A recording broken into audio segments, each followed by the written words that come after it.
कहते हैं हर चमकती हुई चीज सोना नहीं होती, और इसी तरह सोशल मीडिया पर दिखाई देने वाली हर वीडियो भी असली नहीं होती। इसका बेस्ट एग्जाम्पल है ये। तुम्हारी माँ टीचर है और मेरी माँ हमसे बात नहीं करना चाहती है क्योंकि हम ये वही है जिन्होंने नेशनल टीवी पर कैमरे के सामने ये कहकर एक झटके में लोगों की सिंपैथी ले ली थी कि उनकी लाइफ ऑनलाइन बेटिंग एप्स के चलते बर्बाद हो गई है और उन पर 96 लाख का कर्जा है। लेकिन जब इस बंदे की सच्चाई दुनिया के सामने आई तो हर कोई हैरान रह गया, क्योंकि इसकी पूरी की पूरी कहानी झूठी थी। पर ऐसा करने वाला ये अकेला नहीं है, बल्कि इनके जैसे तमाम लोग इंटरनेट पर अपनी अपनी दुकानें सजाए बैठे हैं। कोई अपने बच्चे के दिल में छेद बताकर लोगों से पैसे मांग रहा है, तो कोई खुद को गरीब बताकर लाइक्स और व्यूज के जरिए पैसा छापने में लगा है। तो जानेंगे कुछ ऐसे ही सिंपैथी यूट्यूबर्स और इन्फ्लुएंसर्स के बारे में आज की हमारी इस वीडियो में, जिसका टाइटल है the dark reality of sympathy influencers.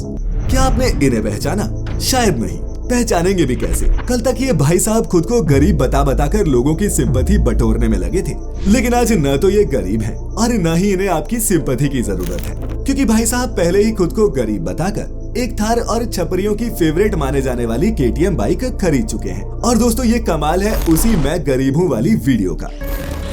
मैं गरीब हूँ जो इतनी वायरल हुई कि आज अपने पापा के सब्जी मांगने पर उनको टिफिन बॉक्स में ये सब्जी की जगह पैसे भर कर देते हैं। अब जो नहीं जानते उन्हें बता दें कि इनका नाम है सावन महली, जो खुद को आर्टिस्ट, ब्लॉगर और यूट्यूबर बताते हैं। इनके इंस्टाग्राम और यूट्यूब को मिलाकर लगभग 2 मिलियन फॉलोअर्स हैं और इनकी वीडियोस पर आज भी लाखों व्यूज आते हैं। पर दोस्तों सच ये है कि सावन इंडिया के पहले सिंपैथी इन्फ्लुएंसर्स में से एक है, जिन्होंने फेम किसी टैलेंट के दम पर नहीं बल्कि सिंपैथी वीडियोस बनाकर कमाया है। सावन 2017 से ही टिकटॉक पर वीडियोस बनाते थे। ये वो वक्त था जब इंडिया की हर गली में एक टिकटॉक स्टार था, और तब सावन के वीडियोस पर भी कुछ खास व्यूज नहीं आते थे। इसी बीच सावन ने अपना वो आइकॉनिक मैं गरीब हूँ वाला वीडियो बनाया, जो देखते ही देखते वायरल हो गया, क्योंकि तब सावन सच में ही एक गरीब फैमिली से आते थे। उस वीडियो को इतने शेयर्स इसलिए मिले क्योंकि लोगों को लगा कि सावन गरीब है और उसकी वीडियो शेयर करके उस पर मीम्स बनाकर वो उसी की हेल्प कर रहे हैं। लेकिन वहीं सावन को लगा कि ये फॉर्मूला काम कर गया,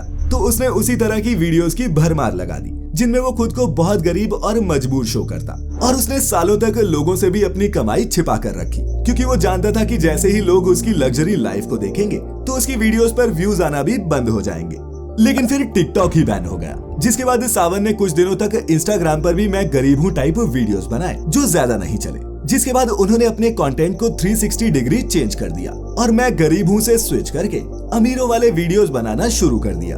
बेटिंग और कलर ट्रेडिंग जैसे फर्जी एप्स को प्रमोट करके सावन ने खूब पैसा कमाया। लेकिन फिर भी वो कभी कभी अपने पुराने स्टाइल की वीडियोस बनाते हैं, जिनका अब कोई तुक नहीं बनता। जैसे एक वीडियो में वो अपने पापा के लिए अपनी कमाई से साइकिल खरीदकर उसे आधी रात में चलाते हुए अपनी गरीबी की बातें करते हुए अपने घर जाते हैं और अपने पापा को सरप्राइज देते हैं। अब आप कहेंगे कि इसमें गलत क्या है? तो भाई गलत पापा को साइकिल खरीदकर सरप्राइज देना नहीं है, गलत ये है कि सावन अपनी अगली ही वीडियो में महंगे सूट पहने लग्जरी कार से उतरते हुए नजर आते हैं। ऐसे में जनता भी समझ नहीं पाती कि वो वाकई में गरीब है या फिर एक फर्जी अमीर है। और सावन ऐसे इकलौते हैं, ये आपका वहम है, बल्कि इनकी तो एक लंबी लिस्ट बनाई जा सकती है। जैसे दिल्ली की फेमस वड़ा पाव गर्ल चंद्रिका दीक्षित, जो दिल्ली के पीतमपुरा की सड़कों पर वड़ा पाव का स्टॉल लगाती थी। अब इनके वड़ा पाव में क्या खास था ये तो हमें नहीं पता, लेकिन लोगों को चंद्रिका की स्टोरी बहुत ही इमोशनल और इंस्पायरिंग लगी कि एक लड़की अपनी अच्छी खासी जॉब छोड़कर अपने पैरों पर खड़े होने और अपने बच्चों को पालने के लिए सड़क पर वड़ा पाव का स्टॉल लगाने को मजबूर है। फिर क्या था, लोगों ने आओ देखा न ताओ, बस चंद्रिका के स्टॉल पर लाइन लगाना शुरू कर दिया। ऊपर से कैमरा पकड़े फूड व्लॉगर्स ने भी चंद्रिका को फेमस करने में कोई कसर नहीं छोड़ी और चंद्रिका ने भी इसका भरपूर फायदा उठाया। वो रोज नए नए ड्रामे करने लगी। पहले तो वो इलीगली स्टॉल लगाती और फिर उस पर अथॉरिटीज के हुए एक्शन पर ऑफिशियल से लड़ते हुए उन पर घूसखोरी के इल्जाम लगाते हुए वीडियोस डालती। अब दोस्तों न तो वो जगह चंद्रिका की पर्सनल प्रॉपर्टी थी और न ही वो कोई रेंट पे करती, लेकिन इसके बावजूद वो अपनी हर वीडियो में खुद को एक बेचारी और बेसहारा लड़की की तरह प्रेजेंट कर, जिसकी लाइफ में बहुत सारी प्रॉब्लम्स हैं। पर सच तो ये है कि ये सब ड्रामा करके चंद्रिका ने खूब व्यूज कमाए और अपनी पॉपुलैरिटी का बखूबी फायदा भी उठाया। जब उनके वीडियोस वायरल हुए तब शायद ही कोई न्यूज चैनल रहा होगा जिसने चंद्रिका के स्टॉल पर जाकर वड़ा पाव नहीं खाया। यहाँ तक कि इसके बाद चंद्रिका को टीवी के सबसे famous reality show big boss में भी एज ए कॉन्टेस्टेंट बुलाया गया। इसके बाद तो चंद्रिका मैडम इतनी फेमस हो गई कि वो रिबन काटने तक का 50-50 हजार चार्ज करने लगी। और यही होती है दोस्तों सिंपैथी की पावर, जो चंद्रिका की शुरुआती वीडियोस में उसने जनता से कमाई। लोगों को तब नजर ही नहीं आया कि जो चंद्रिका स्टॉल में बचा हुआ सामान दिखाकर अपनी गरीबी दिखा रही है, उसके हाथ में 1 लाख का आईफोन था। और सिर्फ चंद्रिका ही क्यों, कुछ ऐसा ही हाल आजकल फेमस इन्फ्लुएंसर अरमान मलिक की फर्स्ट वाइफ पायल मलिक का भी है, जिनकी कहानी के बारे में सब जानते हैं कि कैसे इन्होंने अपनी ही बेस्ट फ्रेंड कृतिका की शादी अपने हस्बैंड से करवाई और फिर ये तीनों साथ रहने लगे। व्लॉगिंग के नाम पर अपने बेडरूम से लेकर प्रेगनेंसी तक की वीडियोस बना बनाकर इन्होंने अपलोड की और खूब पैसा कमाया।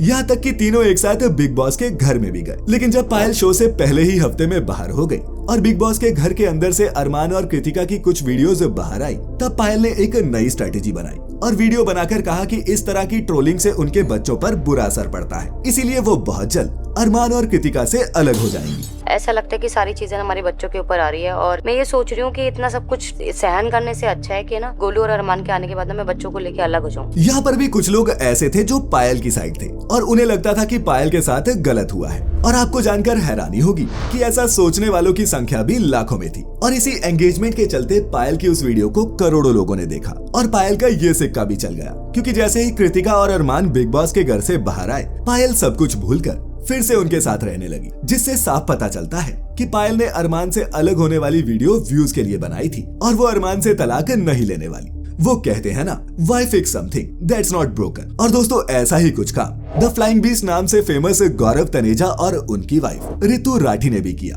इस धारावाहिक की शुरुआत तब हुई जब रितु मैडम मास्क पहनकर वृंदावन में स्वामी प्रेमानंद जी महाराज के सत्संग में गई। अब रितु मैडम ने वहाँ अपनी आइडेंटिटी तो नहीं बताई, लेकिन वो ये जानते हुए कि प्रेमानंद जी के प्रवचन में हर बात रिकॉर्ड की जाती है, कुछ ये सवाल करती है। एज अ मतलब मदर होने के नाते दोनों बच्चों को पालने के लिए मुझे उनको टाइम देना पड़ेगा, तो शायद मुझे अपनी नौकरी छोड़नी पड़ेगी। अब दोस्तों इंटरनेट पर ऐसे डिटेक्टिव्स भरे पड़े हैं जो बाल की खाल निकालने में वक्त नहीं लगाते। जल्दी ही सबको पता चल गया कि ये मास्क्ड वुमन और कोई नहीं बल्कि हमारी अपनी रितु भाभी है। जिसके बाद भाभी जी का कुछ ऐसा ड्रामेटिक रिस्पॉन्स आया। पारा मैं हूँ, बच्चा के साथ हूँ। एक वीडियो थी with hidden identity with some personal questions asked, was that me? Yes. बस फिर क्या था, इन वीडियोस को करोड़ों लोगों ने देखा, मुफ्त में अपनी राय दी और शेयर किया। अब इससे 2 चीजें हुई। पहला ये कि रितु और गौरव हेडलाइंस में छा गए और दूसरा उनका यूट्यूब चैनल फिर से चलने लगा। जो वीडियोस 4-5 लाख व्यूज से आगे नहीं बढ़ती थी, वो मिलियंस हिट करने लगी।